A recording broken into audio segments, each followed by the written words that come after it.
नमस्कार। दिन भर की बड़ी खबरों में आपका स्वागत है। मैं हूं अंशिता श्रीवास्तव। इस बुलेटिन में आज बात होगी किसानों के घर वापसी के ऐलान की, सीडीएस विपिन रावत के अंतिम सफर की, जानेंगे पीएम मोदी का बीजेपी में कैसे कम हो रहा है असर, शिवसेना के बाद एनसीपी ने कैसे दिया ममता को झटका।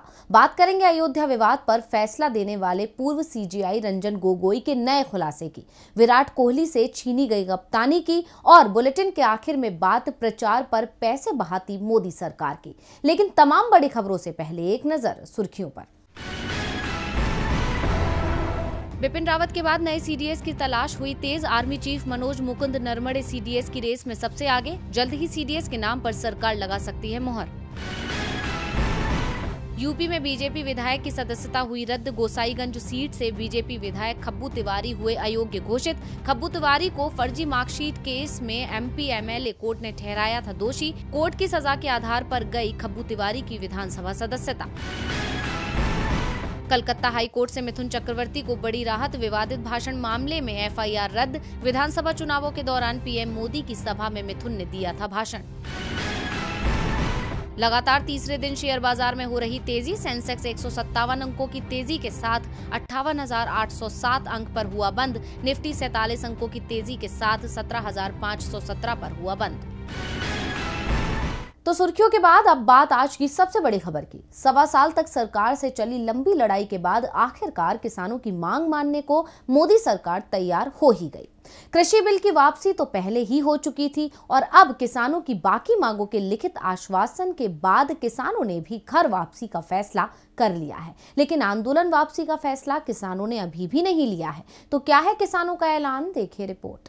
आज सुबह 12 बजे से सिंघू बॉर्डर पर संयुक्त किसान मोर्चा की बैठक शुरू हुई थी। लंबी चर्चा के बाद बैठक में किसानों ने आंदोलन को लेकर बड़ा फैसला लिया, जिसके बाद प्रेस कॉन्फ्रेंस कर संयुक्त किसान मोर्चा ने किसानों की घर वापसी का ऐलान कर दिया। साथ ही साफ किया कि अभी आंदोलन को स्थगित कर रहे हैं। अगर हमारी मांगे नहीं पूरी हुई तो फिर लौटेंगे और आंदोलन शुरू करेंगे।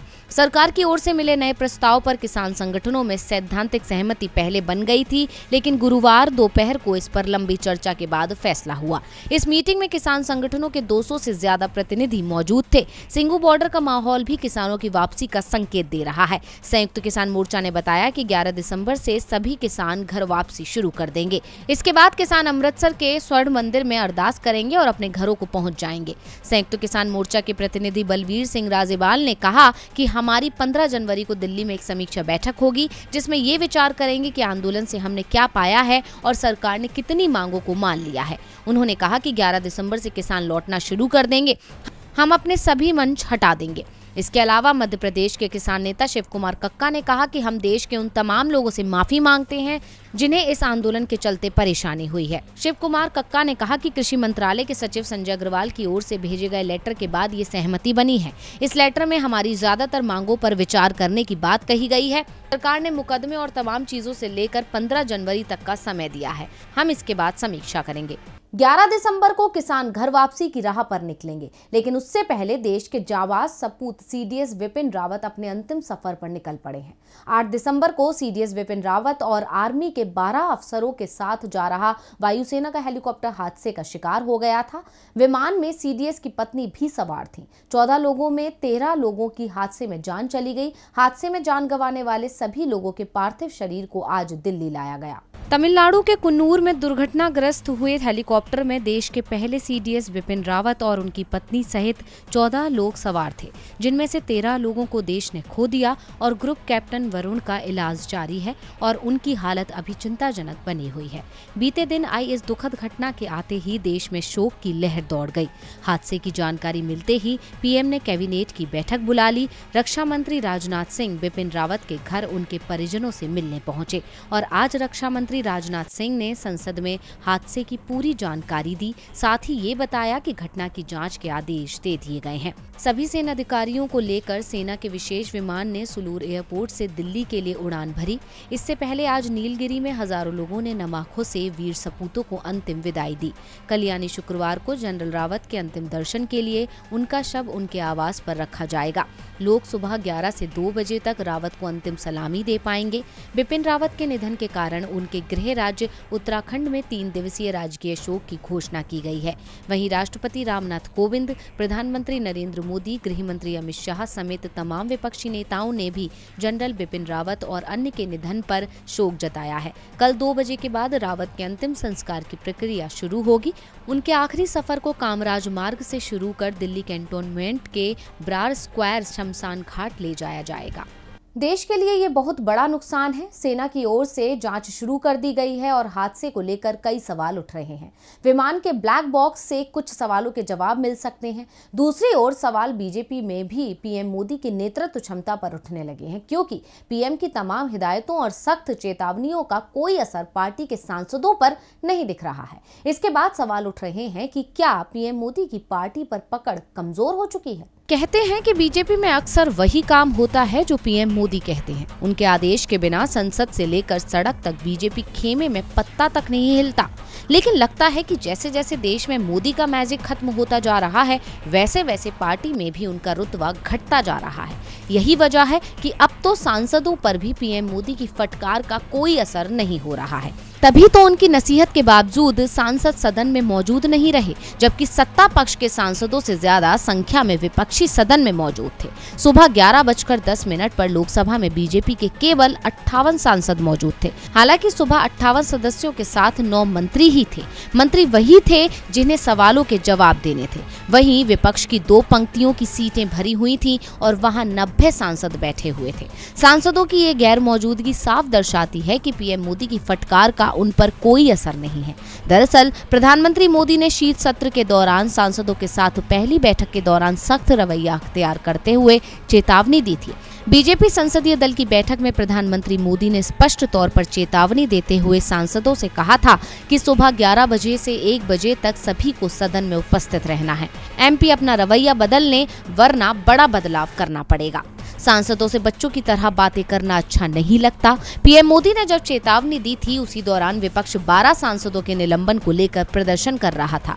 पीएम मोदी ने यहां तक कहा था कि काशी विश्वनाथ कॉरिडोर के उद्घाटन में पहुंचे या ना पहुंचे, लेकिन संसद में उपस्थित रहना जरूरी है। वैसे पीएम मोदी पहले भी कई मौकों पर संसद में उपस्थिति को लेकर सांसदों को चेतावनी दे चुके हैं, लेकिन बावजूद इसके असर होता नजर नहीं आ रहा है। पीएम ने बदलाव की चेतावनी दी थी, लेकिन बीजेपी सांसदों ने अपने तौर तरीकों में कोई बदलाव नहीं किया।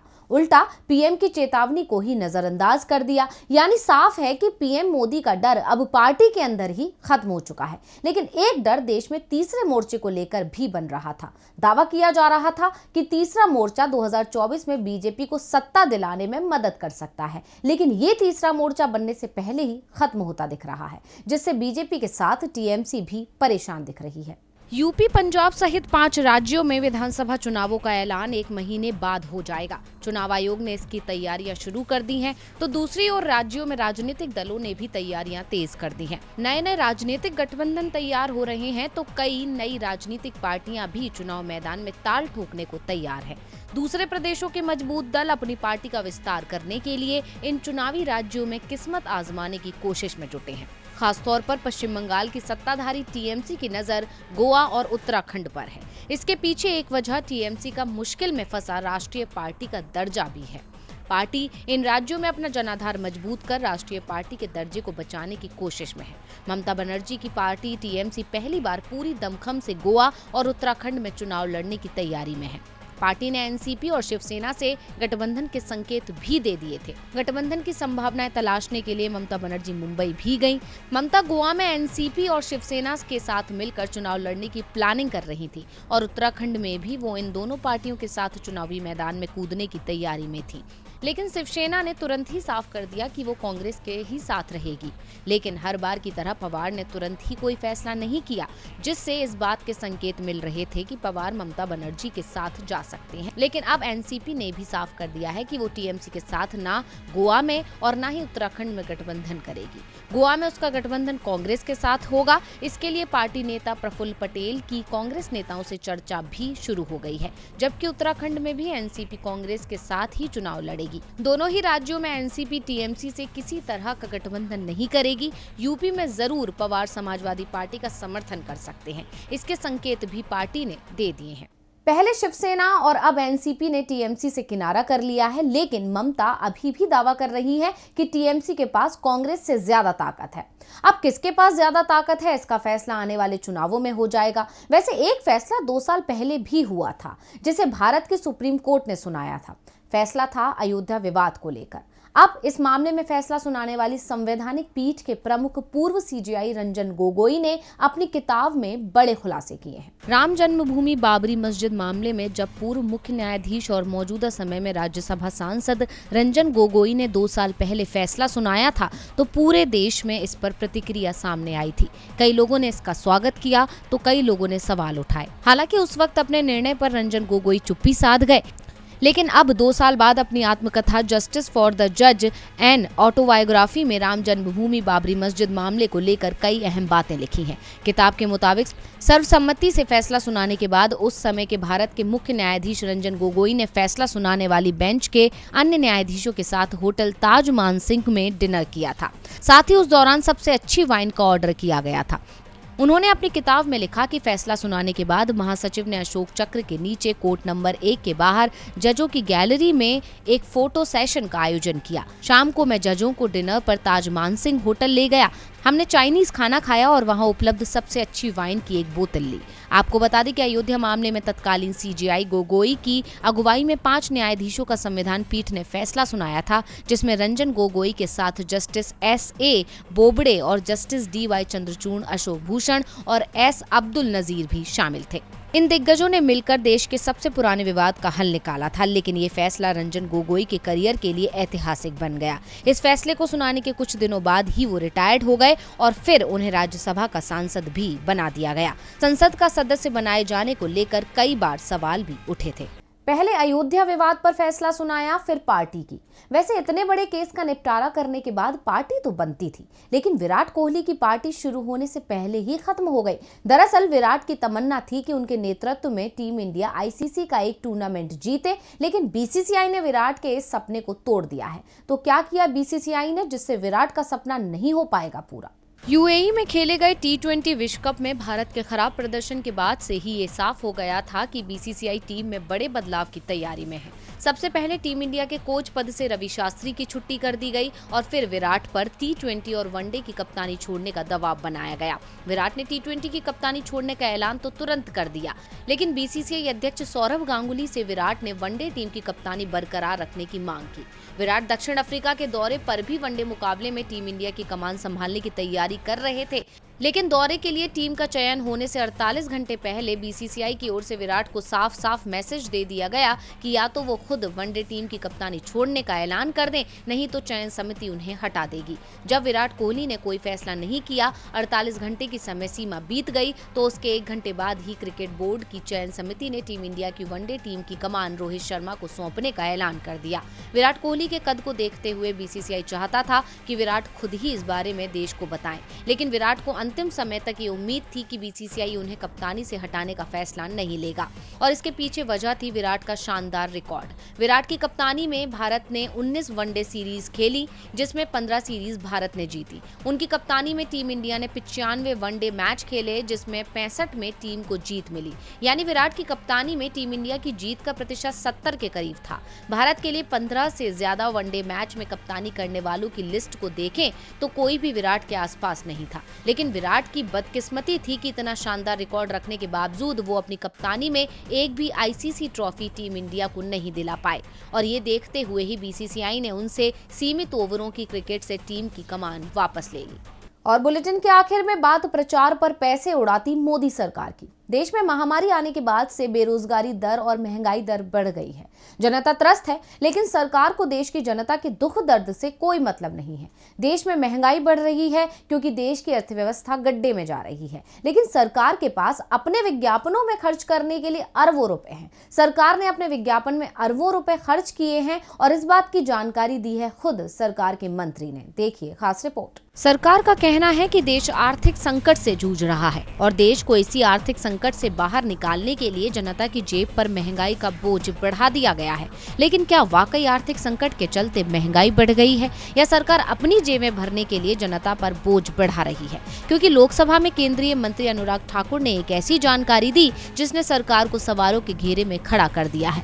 दरअसल केंद्र सरकार ने 3 साल में विज्ञापनों पर 1700 करोड़ रुपए खर्च कर दिया है। ये विज्ञापन अखबारों और इलेक्ट्रॉनिक मीडिया में दिए गए हैं। ये जानकारी सूचना एवं प्रसारण मंत्रालय ने दी है। संसद में लिखित जवाब में मंत्री ने कहा कि इन विज्ञापनों का प्रमुख उद्देश्य सरकार की नीतियों और योजनाओं के बारे में लोगों को जागरूक करना था।